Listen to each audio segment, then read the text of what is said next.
أعوذ بالله من الشيطان الرجيم. بسم الله الرحمن الرحيم. الحمد لله رب العالمين وبه نستعين على أمور الدنيا والدين. صلى الله على سيدنا محمد عبدك ورسولك الأمين سيدنا محمد وعلى آله وصحبه والتابعين إلى يومنا هذا إلى يوم الدين. أما بعد. السلام عليكم ورحمة الله وبركاته. Alhamdulillah, kita bersyukur kepada Allah Subhanahu wa taala dengan limpah dan kurnia yang Allah berikan kepada kita, sama-sama dapat kita berkumpul pada hari Jumaat yang mulia ini di dalam bulan Rajab, bulan haram, bulan yang diagungkan oleh Allah Subhanahu wa taala. Allah masih lagi berikan kita peluang untuk kita memasuki bulan yang diagungkan oleh Allah Subhanahu wa taala, bulan yang penuh dengan rahmat, bulan yang penuh dengan maghfirah, pengampunan, penuh dengan pemberian daripada Allah, penuh dengan pandangan kasih sayang Allah Subhanahu wa taala. Mudah-mudahan kita masuk di dalam bulan ini, Allah Subhanahu wa taala pilih kita untuk menjadi orang yang mendapat rahmat, orang yang mendapat barakah, orang yang mendapat pandangan kasih sayang, orang yang mendapat pengampunan di dalam bulan Rajab ini. Tidak keluar daripada bulan Rajab ini melainkan kita menjadi orang yang disebutkan tadi. Amin ya rabbal alamin. Allahumma barik lana fi Rajab wa Sya'ban wa ballighna Ramadan ya rabbal alamin. Hadirin yang dirahmati Allah Subhanahu wa taala, suka untuk saya kongsikan kepada tuan-tuan pada waktu yang singkat ini untuk kita menghayati beberapa kalam daripada Sayyidina Umar bin Al-Khattab radhiyallahu anhu berkenaan dengan musibah. Disebabkan mungkin baru-baru ini kita melihat beberapa musibah yang dilanda, yang diuji, yang diberikan ke atas saudara kita yang berlaku di Turki baru-baru ini ataupun di sebahagian daripada Syria. Allah Subhanahu wa taala berfirman di dalam Al-Quran, A'udzubillahi minasyaitonirrajim. Wattaqu fitnatan la tusibanna alladhina zalamu minkum khassah wa'alamu annallaha syadidul iqab. Maka takutlah kamu, berhati-hatilah kamu wahai orang yang beriman akan fitnah, satu ujian, satu musibah yang akan diberikan kepada orang-orang yang zalim, bukan sekadar orang yang zalim secara khusus. Wattaqu fitnatan la tusibanna alladhina zalamu. Fitnah ini bukan sahaja untuk orang yang zalim, yang melakukan maksiat di dalam satu bandar, satu kampung, satu tempat. Akan tapi al-bala ya'um. Bala ini umum, diberikan kepada semua sama rata. Maka terkena musibah itu orang yang saleh, orang yang tidak ada dosa, orang yang masih kecil, bayi, orang yang tidak ada apa-apa pengetahuan tentang Islam pun sama rata, tuan-tuan dan dirahmati Allah. Mahupun dia itu kafir, dia itu mukmin, dia itu orang alim, dia itu orang jahil, dia itu budak kecil ataupun sudah dewasa, muda ataupun tua, kaya ataupun miskin, sama rata Allah berikan. Maka takutlah kepada musibah ini. Kerana apa, tuan-tuan dan dirahmati Allah Subhanahu wa taala? Musibah yang berlaku di dalam dunia ini dikarenakan cuainya manusia ataupun rosaknya Allah Subhanahu wa taala punya agama, Allah Subhanahu wa taala punya hak. Disebabkan tangan-tangan manusia, maka turunnya musibah dan ujian kepada tempat itu. Tuan-tuan dan dirahmati Allah, musibah yang saya sebutkan tadi kita sandarkan kepada kalam daripada Sayyidina Umar bin Al-Khattab Jaa an Umar bin Al-Khattab, datangnya daripada Sayyidina Umar bin Al-Khattab radhiyallahu anhu, annahu qala ma batulitu bi bala'in illa wajadtu lillahi alayya fihi arba'u ni'am. Maksudnya Sayyidina Umar radhiyallahu anhu berkata, kalau saya diduga saya diberi ujian musibah, maka saya akan lihat musibah itu pada 4 aspek, pada 4 perkara. Kalau tidak ada pada 4 perkara ini, maka musibah itu saya anggap sebagai nikmat. Musibah itu saya anggap sebagai musibah yang kecil di sisi saya, kata Sayyidina Umar. Maka apakah musibah yang pertama? Sayyidina Umar mengatakan, annahu lam yakun fi dini. Kalau musibah yang menimpa saya, menimpa aku, tidak mengganggu keimanan, yakni tidak menggoyangkan keyakinan kita, kefahaman kita, kepengetahuan kita tentang agama dan tentang Allah Subhanahu wa taala, maka musibah itu aku menganggap sebagai musibah yang kecil. Apakah musibah yang menggoyangkan iman seseorang?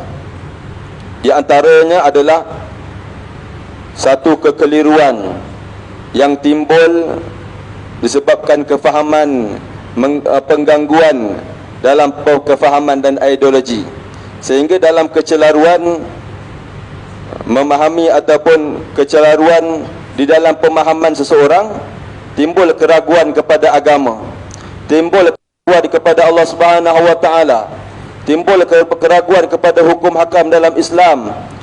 Secara keseluruhannya timbul keraguannya kepada agama, maka inilah musibah yang paling besar. Kalau tidak ada musibah berkenaan dengan agama, maksudnya musibah itu tidak ganggu agamaku, maka musibah itu aku anggap kecil. Tapi kalau musibah itu mengganggu kepada keimanan seseorang, ketenangan ataupun keyakinan kepada Allah Subhanahu wa taala, sampaikan boleh menjual iman itu sendiri. Berlaku di zaman kita, tuan-tuan, realitinya. Dalam hadis Rasulullah sallallahu alaihi wasallam bersabda, ittaqu fitnatan kal-lailil muzlim. Hati-hatilah kamu akan satu fitnah yang dahsyat, yang mana dahsyat fitnah ini ataupun ujian musibah ini Rasulullah sallallahu alaihi wasallam umpamakan sebagai satu malam yang gelap. Kita kalau tengok malam, tuan-tuan, malam ni kan gelap. Diumpamakan oleh Rasulullah fitnah yang dahsyat ini satu malam, malam tu dah gelap dah. Malam al-muzlim yang sangat-sangat hitam dan gelap. Nak bagi tahu sangat dahsyat fitnah ataupun musibah yang disebutkan oleh Rasulullah sallallahu alaihi wasallam. Apa dia? Yusbihur rajul mu'minan wa yumsi kafiran. Berpagi-pagi seorang itu dalam keadaan dia beriman. Pagi dia beriman. Wa yumsi kafiran, bila datangnya petang berubah akidahnya, berubah pegangannya menjadi seorang kafir. Wal ayazubillah. Wa yumsi rajulan, minta maaf, wa yusbihu rajulan kafiran wa yumsi mu'minan. Dan begitulah sebaliknya, seseorang itu berpagi-pagi dengan keadaan kafir, menjadi seorang kafir, kufur kepada Allah, tiba-tiba di waktu petang menjadi seorang yang beriman. Cepatnya masa perubahan iman dan kafir seseorang itu antara pagi dan petang melalui dugaan yang diberikan kepada dia oleh Allah Subhanahu wa taala. Oleh sebab itu ada dugaan yang mencabar kepada keimanan seseorang, dan itulah dugaan yang paling besar. Disebabkan itu mungkin bermacam aliran-aliran yang mengambil kesempatan kepada agama Islam itu sendiri, musuh-musuh Islam, antaranya yang kita kenal dengan Freemason ataupun yang sebagai ataupun yang sekawan dengannya, Yahudi, orang-orang kafir umumnya, menjadi musuh-musuh Islam, mengambil kesempatan untuk merosakkan ideologi dan kefahaman orang Islam kerana tidak mampu untuk mengubah Islam itu sendiri. Maka dia merosakkan generasi kita dengan kefahaman. Tuan-tuan dan dirahmati Allah, timbulnya musibah dan ujian ini sehingga tercabar iman kepada Allah Subhanahu wa taala, meragui tentang Rasulullah sallallahu alaihi wasallam, mempertikaikan Al-Quran Al-Hakim dan segala apa yang berkaitan dengan agama Islam, kesemuanya berpunca dugaan yang mengganggu akal fikiran kita. Ini adalah dugaan yang paling berbahaya. Dengan terbuka sekarang ini zaman media sosial, ya, semua orang menjadikan sumber inspirasi untuk mengambil info dan maklumat. Sampaikan dia ambil info dan maklumat itu tak tahu daripada mana dia dapat. Kebanyakannya daripada musuh-musuh Islam yang nak mengubah, yang nak mengganggu akal fikiran generasi zaman kita, muda-muda ni, khususnya orang-orang muda yang selalu main media sosial, ya, melalui TikTok, apa saja yang kita nampak mungkin zahirnya baik, akan tapi datangnya daripada musuh-musuh Islam yang nak mengganggu gugat dari dalam agama Islam itu sendiri melalui generasi-generasi muda. Maka timbullah pemikiran-pemikiran yang bercanggah dengan agama Islam. Lebih-lebih lagi apabila info yang dia dapat itu info yang mengganggu gugat akidah seseorang. Berapa ramai kita lihat, tuan-tuan dan dirahmati Allah, generasi zaman kita ini berlaku kejadian-kejadian musibah yang menimpa di kalangan masyarakat kita, menyebabkan seorang itu bila ditimpa musibah sampaikan mengambil keputusan membunuh diri. Ini daripada segi ideologi ataupun akal fikirannya sudah tidak waras, sudah tidak boleh mengukur mana yang baik, mana yang buruk. Inilah penggangguan daripada segi akal fikiran ideologi. Dan baru-baru ni berlaku pula yang kita tengok viral, anak-anak Islam kita yang ikut perarakan dengan Tai Pusam, tak silap saya. Ini bab akidah. Tuan-tuan dan dirahmati Allah, disebabkan apa? Maklumat, info yang mereka dapat yang mungkin dapatnya daripada musuh-musuh Islam. Musibah, ujian, bala yang mengganggu keyakinan mereka kepada Allah, keyakinan mereka kepada agama Islam. Kata Sayyidina Umar, kalaulah musibah yang datang itu musibah bukan daripada agama, maka musibah itu aku anggap kecil. Itu yang pertama. Yang kedua, bila musibah yang menimpa kepada aku, kata Sayyidina Umar, adalah musibah yang lebih kecil berbanding aku nak bandingkan dengan musibah yang lain. Kata Sayyidina Umar radhiyallahu anhu, ada musibah yang lebih besar daripada musibah yang sedang aku rasakan sekarang ini. Nak bagi tahu kepada kita bahawa bila satu musibah ditimpakan kepada kita, kita menjadi orang yang bersikap apabila datangnya musibah membandingkan musibah kita dengan musibah yang lebih besar daripada kita. Contohnya lah seorang yang sakit jari. Kita sakit jari, tuan-tuan dan dirahmati Allah, bandingkan dengan orang yang sakit tangan. Aku sakit jari je, orang lain tu sakit tangan, lebih besar lagi musibah. Ada orang tu sakit tangan, bandingkan pula dengan orang yang sakit dua tangan. Ada orang tu sakit dua tangan, bandingkan pula dengan orang yang sakit dua tangan dan dua kaki. Begitulah kiasannya, tuan-tuan dan dirahmati Allah. Orang membandingkan musibahnya dengan musibah yang lebih besar, maka sikap ini akan menimbulkan orang itu, akan menimbulkan dalam diri orang itu sifat husnuzan, berbaik sangka kepada Allah Subhanahu wa taala. Inilah yang dituntut bagi kita. Setiap daripada musibah, tidak ada yang berlaku kepada diri kita, kita bersangka baik kepada Allah Subhanahu wa taala dan menerima segala apa yang ditentukan oleh Allah Subhanahu wa taala. Berkata Al-Imam Abdullah bin Alwi Al-Haddad di dalam syairnya, menyebutkan wa qur radin bima qaddara al-maula wa dabbar wala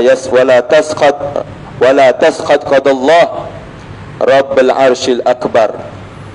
Dan jadilah kamu seorang yang ridha kepada ketentuan-ketentuan yang ditentukan oleh Allah Subhanahu wa taala kepada kamu, dan jangan kamu menjadi orang yang murka kepada ketentuan yang telah ditentukan kepada kamu melalui musibah, ujian, apa sahaja, keburukan ataupun kebaikan, maka redha dengan semua itu, kerana orang yang murka dengan ketentuan Allah itu sifat orang yang tidak disukai oleh Allah Subhanahu wa taala. Sesungguhnya Allah itu Tuhan yang Maha Besar. Jadi kita, apabila kita bersangka baik kepada Allah Subhanahu wa taala, maka akan timbullah sifat-sifat terpuji. Berlainan pula dengan orang yang apabila sampainya musibah, sampainya bala, ujian, dia pula malah menjadi orang yang protes kepada ujian itu, tidak puas hati kepada apa yang telah ditentukan oleh Allah Subhanahu wa taala. Timbul pula sifat su'uzan, akan lahirnya sifat-sifat su'uzan, sangka buruk kepada Allah Subhanahu wa taala, wal a'yazubillah. Itu yang kedua, tuan-tuan. Yang ketiga, kalau musibah yang menimpa aku, dalam masa yang sama aku dianugerahkan oleh Allah Subhanahu wa taala sifat sabar dan ridha dalam menghadapi musibah itu, maka musibah itu aku anggap kecil. Sabar adalah satu rezeki daripada Allah Subhanahu wa taala. Sabar adalah satu anugerah yang diberikan oleh Allah Subhanahu wa taala kepada seseorang. Ada kalanya seorang itu sifat semula jadinya ada sifat sabar. Ada kalanya seorang itu nak menjadi sifat sabar itu, dia perlukan kepada usaha, kepada beberapa tempoh untuk menjadi seorang yang sabar. Innamas sabru bitasabbur. Sesungguhnya sabar itu adalah dengan usaha ataupun percubaan seseorang itu dalam bersabar. Sabar ini bukan boleh datang begitu sahaja, perlu kepada tempoh, perlu kepada usaha dan perlu kepada prosesnya. Maka innamas sabru bitasabbur, sesungguhnya sabar itu perlu kepada sabar yang banyak, barulah menjadi sabar itu berdarah daging atau sebati dengan seseorang. Akhlak yang diajarkan oleh baginda sallallahu alaihi wasallam ada kalanya memang semula jadi kepada seorang itu, diciptakan oleh Allah Subhanahu wa taala, ada dalam sifat seorang itu pemurah, baik, contohnya apa, sabar, tidak suka marah. Ada pula sifat yang perlu kepada usaha lebih. Oleh itu disebutkan di dalam satu hadis daripada Abu Sa'id Al-Khudri, wa ma u'tiya ata'an wa ma u'tiya ahadun ata'an khairan wa awsa'a min as-sabr. Tidak ada satu pemberian yang diberikan kepada seorang yang lebih baik dan lebih besar daripada sabar. Sabar ini adalah satu pemberian daripada Allah Subhanahu wa taala. Bila sabar itu dilatih menghadapi segenap musibah, ujian yang diberikan kepada kita, maka sabar itu menjadi darah daging dan sebati. Dan tuntutan sabar ini, tuan-tuan dan dirahmati Allah, adalah apabila kali pertama musibah itu datang kepada kita, maka di situ tuntutnya sabar. Kata Rasulullah sallallahu alaihi wasallam, innamas sabru 'inda sudmatil ula. Sesungguhnya hanya sahaja sabar itu dituntut apabila datangnya musibah pada pukulan yang pertama. Bila musibah itu datang di depan kita, maka di situ dituntutnya sabar. Bukan selepas 2 minggu, 3 minggu baru kita boleh bersabar. Itu bukan dinamakan sabar. Sabar ini adalah apabila datangnya musibah pada ketika itu, maka di ketika itulah dituntut pula kita untuk bersabar dengan ujian itu.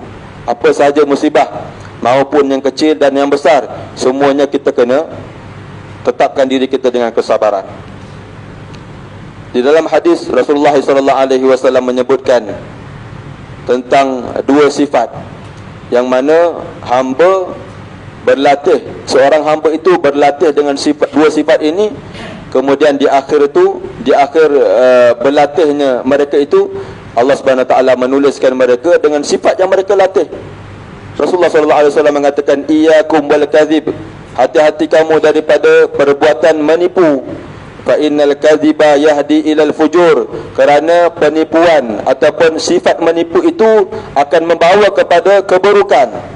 Dan wa innal fujura yahdi ilan nar, kerana keburukan pula, orang yang fasik pula akan dibawa kepada neraka. Wala yazalur rajul, tidaklah seorang lelaki ataupun seorang itu lazimkan dirinya sentiasa menipu, hatta yuktaba indallahi kazzaban, sehingga Allah menulis di dalam dirinya sebagai seorang penipu. Wal'ayazubillah. Wa alaikum bisidqi, dan hendaklah kamu berkata jujur, berkata kataan yang baik. Fa inna sidqa yahdi ilal bir, kerana kejujuran, kata yang baik itu membawa kepada kebaikan. Fa innal birra yahdi ilal jannah, kerana kebaikan itu pula akan membawa seorang itu ke dalam syurga. Wala yazalur rajul la yasdiqa, tidak akan lazimlah seorang itu kepada perkataan yang baik, perkataan yang jujur, hatta yuktaba indallahi siddiqan, sehinggalah Allah SWT menulis baginya perbuatan ataupun seorang yang jujur di dalam hati dia. Maka hadis ini yang kita bacakan tadi tuan-tuan menceritakan tentang dua keadaan, yang mana seorang selalu melatih diri dia berbohong. Tidak ada hari yang dia lalui tanpa pembohongan. Memang tak boleh, kalau tak bohong tak boleh. Ada je nak bohong, nak cerita tu mesti dia nak ada tokok tambah sikit. Ada je orang macam ni tuan-tuan. Kawan-kawan kita kalau kita perasan, tak adalah nak tuduh ya, tapi kita perasan tu, kita ada waktu tu, kita ada tempat tu, tapi dia tokok tambah. Aku tadi lalu sini seorang-seorang je, aku nampak macam-macam lah tuan-tuan. Dia boleh tokok tambah. Orang yang menipu ni, dia memang akan jadi terus menipu. Tidak ada susah orang yang menipu ni, kata para ulama, susah untuk bertaubat adalah orang yang menipu. Bila dah kaji menipu, dia nak tipu lagi, nak tipu lagi, nak tipu lagi, sehingga kan wal'ayazubillah Allah jadikan dia seorang yang kazab, wal'ayazubillah. Begitu jugalah orang yang siddiq. Oleh sebab itu tuan-tuan dan dirahmati Allah, untuk jadi sabar maka latih diri kita untuk bersabar setiap masa bila datangnya musibah. Untuk jadi orang yang pemurah maka latih diri kita untuk memberi. Datang bila untuk menjadikan kita orang yang berbaik dengan tetangga, dengan orang, dengan jiran tetangga, maka kita mulakan dulu dengan perbuatan yang baik, begitu juga dengan perbuatan yang buruk. Dan yang keempat, musibah itu akan dilihat nikmat bagi aku bila di mana aku tidak diharamkan oleh Allah Subhanahu Wa Taala daripada mendapat ganjaran daripada musibah yang ditimpakan ke atas aku. Maka falsafah Sayyidina Umar, tuan-tuan, amat besar bagi semua mukminin dan muslimin di atas dunia ini, yang ada di atas dunia ini, untuk mengambil falsafah ini sebagai satu ukuran bagi kita, kerana setiap daripada kita tidak terlepas daripada musibah dan ujian yang kita lalui setiap hari-hari kita. Maka ingat tuan-tuan, yang pertama, sehingga kan bila mana musibah itu akan menjadi nikmat adalah apabila tidak menyentuh bab keimanan dan agama. Yang kedua, bila mana musibah itu lebih besar, musibah yang lebih besar tidak kena atas kita. Yang ketiga, bila mana dianugerahkan kepada kita sifat sabar apabila menghadapi segala musibah. Dan yang keempat, apabila musibah